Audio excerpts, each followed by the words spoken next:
వేయించుకోవడం వల్ల కూర చాలా టేస్టీగా ఉంటుంది.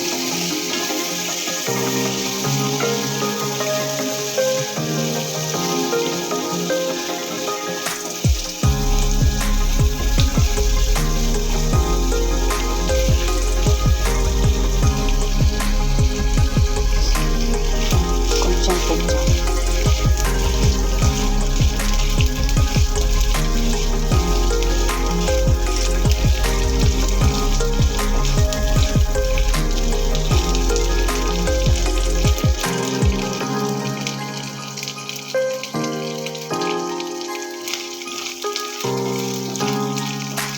ఇలా వీటిని వేయించుకున్న తర్వాత వీటిని పక్కకు తీసుకోండి.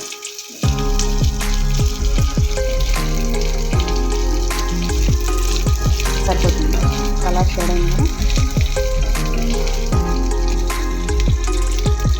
మొత్తం పక్కకు తీసుకోండి.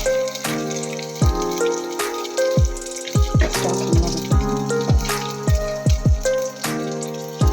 సరిగా ఇంకా తీసేసిన తర్వాత దాంట్లో కొంచెం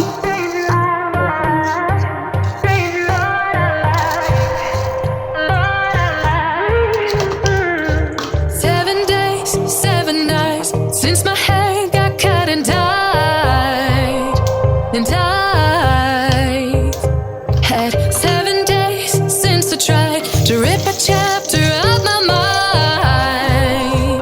I've tried, and his laugh was just as soft as yours, smiling just as wide. He could be what I like, and his voice is just as dark as yours, freckles just as light. Could be what I desire. Still feels like my hands are tied, hands are tied, hands are tied. 'Cause he's got those stranger eyes, stranger eyes, stranger eyes. And he could be what I like, what I like, what I like. But he's got those stranger eyes, stranger eyes, stranger eyes.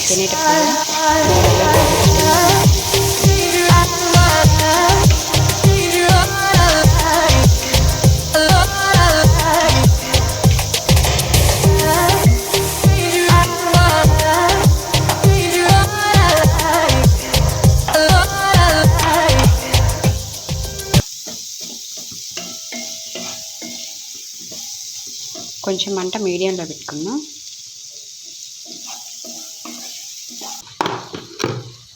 రుచికి ఇందాక కొంచెం పచ్చిమిరపకాయలు ఇట్లా కదా, ఇప్పుడు ఒక 1 spoon, నేను ఎండుగా తీసుకోలేను,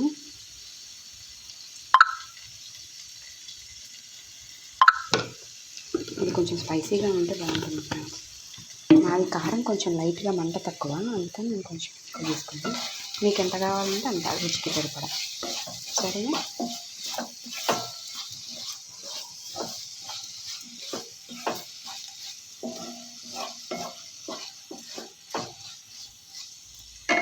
ఇది కొంచెం మగ్గకుండా అందులో ఇందాక మనం చేపలు ఫ్రై చేసుకున్నాం కదా, వాటిని వేసేసుకుందాం.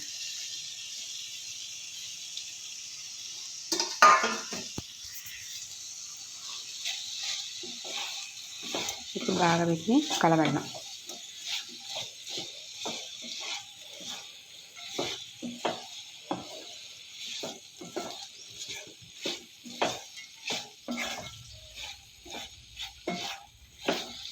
ఈ ఉప్పు కారం బాగా వీటికి పడుతుంది. అంతలోకి కొంచెం ఇందాక పసుపు పోసుకున్నాను ఫ్రెండ్స్, అది స్కిప్ అయిపోయింది. నేను చూపించా కదా చింతపండు, అది మొత్తం దీంట్లో కొంచెం ధనియాల పొడి వేసుకొని ఇది అయిపోవచ్చింది కూర. తర్వాత